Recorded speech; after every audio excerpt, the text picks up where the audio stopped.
All right, everybody, Aaron Breitman, the Scarlet Faithful, back with you a few minutes after the Ohio State loss for Rutgers. Number 3, Ohio State 49, Rutgers 10. Actually, slightly better than the average of the previous 8 meetings when Ohio State average score was 53.5 to 11. Pretty predictable outcome.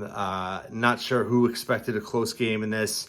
I said from the beginning all week, for me, the most important thing was getting out of this game healthy. Worst luck, typical Rutgers luck, having to play on short rest at home for a very winnable game against Nebraska. Program has been a mess all year, and you have to go play your hardest game of the season the Saturday before on the road, and now have 6 days to prepare. So bad luck there, but even more important to get out of this game healthy. We're not going to fully know, of course, probably we won't know until Friday night against Nebraska, the way Schiano guards the injury report. But Rutgers coming into this game missed 5 guys, 2 starters on defense, Igbenusin, and also were without Shaquan Loyal, who's been key off the bench, and then Robert Longerbeam. So that's 3 key defensive players that weren't available tonight.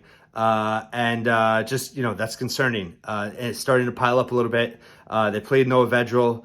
I said during the week, I didn't think it made sense to play Wimsatt or Vedral. They played him, and he only played 5 snaps. It appears that Steve Politi wrote that he thinks he may have suffered another injury. It's a little too early to know. But I really don't understand the point of playing Vedral in this game. It wasn't a winnable game. And the most important part of this game was getting out healthy. And I know people care about, people on Twitter tweeting at me, upset. I said the margin of defeat doesn't matter in this game. The outcome of this game is meaningless. It really is, because your next 2 games are your season in a way. Nebraska and Indiana at home over 3 weeks. That's what matters. You're not going to beat Ohio State. I'm sorry. And, they were competitive at time. I like the way they started the game. I like the way they capitalized on the mistake, on the fumble, in the punt return, and were able to score. It was a great pass from Simon. It was great to see Sean Ryan get involved. I thought the biggest upside of the whole game was Sam Brown. Obviously has emerged now, I think, as the clear number 1 running back.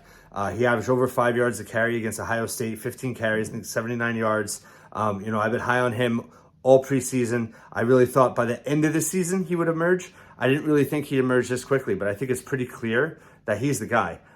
He's special, and he ran fearless today, and he's got the total package. So really excited about what he did. They need to get Sean Ryan more involved. I was glad to see him have a good 2 big catches, that touchdown. Simon, he made 2 big mistakes, the interception and the fumble, changed momentum. I thought they approached the game all right. I think, and then once you saw them fall in a hole, they pretty much, sat on it, ran. They sat on time of possession. It was 33 minutes. People say, they weren't playing to win. Well, you know what? I mean, they needed to play to survive. They have to be healthy enough to compete on Friday night against Nebraska. They need to win that game. If you're going to go to a bowl game, you got to beat Nebraska. And I'm sorry, maybe people don't like to talk like that. Like, you got to try to win every game. Yes, of course, you have to try to win every game. But, let's be serious here. And I think it was the smart move. The biggest thing I disagree with was playing Vedral. I think that goes against everything we just talked about. It's easy to say that now. But, if you look it up, I did say all week he shouldn't play. So at any rate, at the end, I thought that fake punt by Ohio State, totally classless. Crookshank, put on the late hit. Ryan Day wants to get upset. I mean, listen, if you're going to make that call and your punter gets taken out because of it, then it's the coach's fault. It's nobody else's fault. It's not Aaron Crookshank's fault. I was glad to see Schiano stand up for him.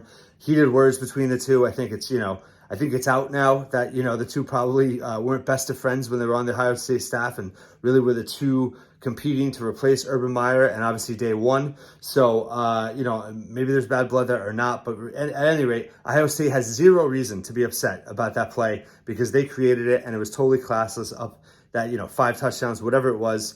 The outcome, they won by 39 points. I think that the final spread was either 39.5 or 40, or I don't know if it was a push at 39, but it was right there. Vegas is amazing. But anyway, talking about Nebraska on Friday, I mean, that's your season right there. You win that game, you go into the bye week, you're 4-2, you got to win in the Big Ten, and then you have a total 2 weeks to prepare for Indiana on homecoming, a team that you beat by 35 points on the road last year. Indiana's obviously improved. That game tonight, Indiana-Nebraska, is fascinating to watch.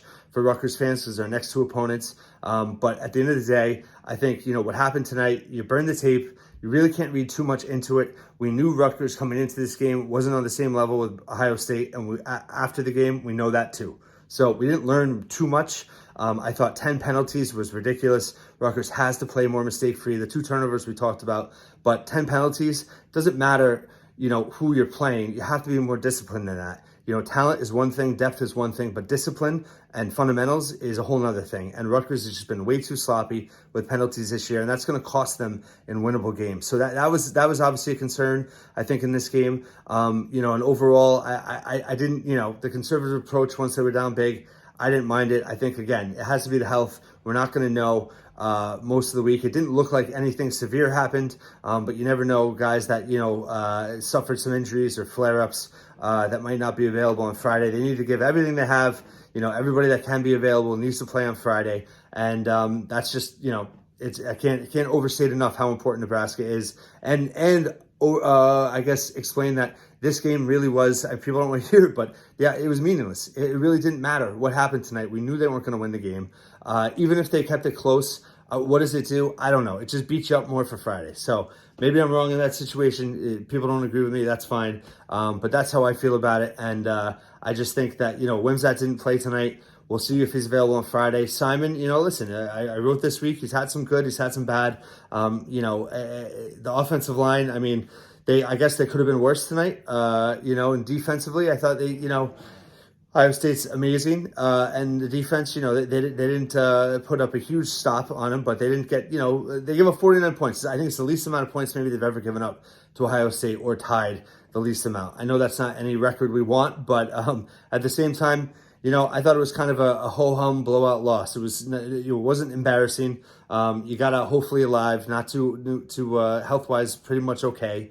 That's, I'm okay with that. So, like I said, let's move on to Nebraska and Indiana. This is the season coming up. You win these 2 games. You're 5 wins with 5 to play. Bowl eligibility is right there. So these are the 2 games that matter all along. What happened tonight didn't matter.